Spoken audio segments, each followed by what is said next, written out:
5-ാം തീയതി രാവിലെയാണ് ഒരു 9:30 മോൻ വീട്ടിൽ കളിച്ചുകൊണ്ടിരിക്കുമ്പോൾ ഇങ്ങനെ പെട്ടെന്ന് വീണുപോയത്. വീണിട്ട് പോയി. അപ്പോൾ എൻ്റെ അച്ഛനും അമ്മയും എല്ലാം അവിടെ ഉണ്ടായിരുന്നു.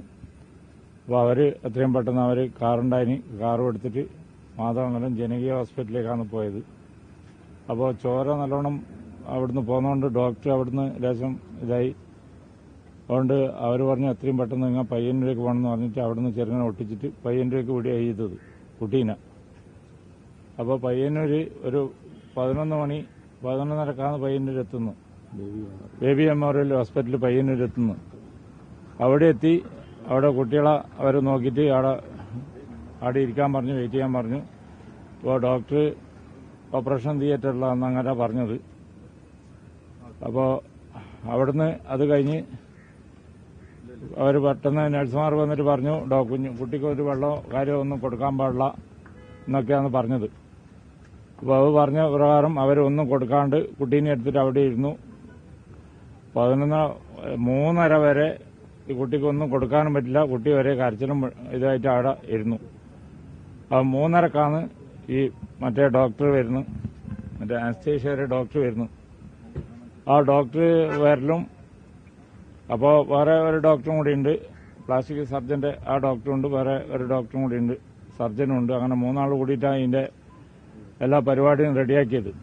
അവർ 3 ആളും കൂടിയിട്ടാണ് ഇത് ചെയ്തത്. എന്നോട് അനസ്തേഷ്യയുടെ ഡോക്ടർ പറഞ്ഞത് എന്താ വെച്ചാൽ കുട്ടീനെ എടുത്തിട്ട് അമ്മ ഉള്ളിലേക്ക് വരണമെന്ന് പറഞ്ഞു.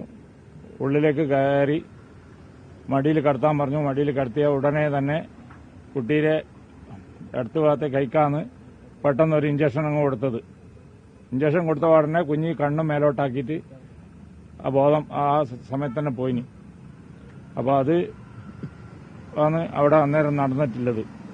പിന്നെ പറഞ്ഞാൽ കുട്ടിയുടെ താടിക്കാണെങ്കിൽ മുറി ഇപ്പം നമ്മൾ കാണുമ്പോൾ ഇവിടെ ഒരു മുറിയേ ഇല്ല, ഒരു ചെറിയൊരു സൂചിയുടെ മുറി മാത്രമാണ് താടിക്കുള്ളത്. ഇത്രയും ഈ ഡോക്ടറുടെ ഭാഗത്തുനിന്ന് ഇത്രയും വലിയ അനാസ്ഥ ഉണ്ടായ വകയിൽ അതിന് വേണ്ടുന്ന നടപടിയും കാര്യങ്ങളെല്ലാം സ്വീകരിക്കാൻ വേണ്ടി എല്ലാ അധികൃതരോടും പറയണമെന്നാണ് മീഡിയക്കാരോടെല്ലാം നമുക്ക് പറയാനുള്ളത്. പ്ലാസ്റ്റിക് സർജറി നടത്തണമെന്ന് ആശുപത്രിക്കാർ ഇങ്ങോട്ട് പറയും. ഡോക്ടർ പറഞ്ഞു, ആ ഡോക്ടറുണ്ട് അവിടെ. എന്നാലേ കുട്ടിക്ക് വലുതായി കഴിഞ്ഞാൽ ഇതിന്റെ ഈ കല പോകില്ലെന്നും പറഞ്ഞിട്ട്. അതിനുശേഷം ഇങ്ങനെ കുട്ടിക്ക് പ്രശ്നം ഉണ്ടായതിനു ശേഷം മാനേജ്മെന്റ് അവിടുത്തെ ആളുകളായിട്ട് സംസാരിച്ചപ്പോൾ നിങ്ങൾ എന്തിനാ ഒപ്പിട്ട് കൊടുത്തത്, അങ്ങനെ രീതിയിൽ സംസാരിച്ചു? അവര് ആദ്യം തന്നെ പിന്നെ വേറെ ഒരു കാര്യം പറഞ്ഞിട്ടുണ്ട്. ഈ ഡോക്ടർ പറഞ്ഞ ഈ തുന്നേണ്ട ഡോക്ടർ പറഞ്ഞതെന്ന് പറഞ്ഞാൽ ഞാൻ അങ്ങോട്ട് വരണമെങ്കിൽ 18,000 രൂപ എന്റെ ഫീസാവുന്നാന്ന് പറഞ്ഞത്. ഈ 2 സ്റ്റിച്ച് ഇടാൻ വേണ്ടിയിട്ട് 18,000 രൂപ ഫീസാവുന്നാന്ന് എന്റെ മരുവൻ ഈ കുഞ്ഞിന്റെ അച്ഛനോട് പറഞ്ഞത്.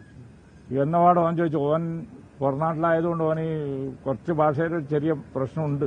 മലയാളം അറിയെങ്കിലും ഓനിങ്ങനെ പറയും പിടിക്കെല്ലാം ചെയ്യും. അപ്പോൾ ഓൻ ചോദിച്ചത് എന്റെ കുഞ്ഞാ വലുതോ നിങ്ങളെ പണാ വലുതോ എന്ന് ഓൻ എന്നോട് ചോദിച്ചേ.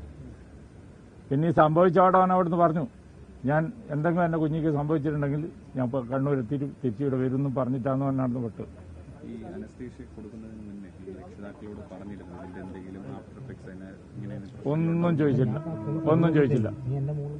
ഇവര് ഒന്നും വെള്ളം കൊടുക്കാൻ പാടില്ല, ഒന്നും കൊടുക്കാൻ പാടില്ല എന്ന് മാത്രമേ പറഞ്ഞുള്ളൂ. അവർ പണം മാത്രം അവരുടെ ലക്ഷ്യം, വേറെ ഒന്നുമല്ല അവർ ചെയ്തു. കുഞ്ഞിനെ മയക്കിയിട്ടാണ് സ്റ്റിച്ച് ചെയ്യാൻ പോകുന്നത്, അതിനെ കുറിച്ചൊന്നും പറഞ്ഞിട്ടില്ല. അല്ല, ഇത് കൊടുക്കുന്നുണ്ട് പറഞ്ഞു. കൊടുക്കുന്നുണ്ടെന്നേ പറഞ്ഞിട്ടു. വേറെ കുട്ടീനെ പറ്റി ഒന്നും അന്വേഷിച്ചില്ല. കുട്ടി മാസം തികയാതെ പ്രസവിച്ച കുട്ടിയാണ്. ഒന്നും ഇവര് ചോദിച്ചില്ല. ഒന്നും ഇവര് പറഞ്ഞു.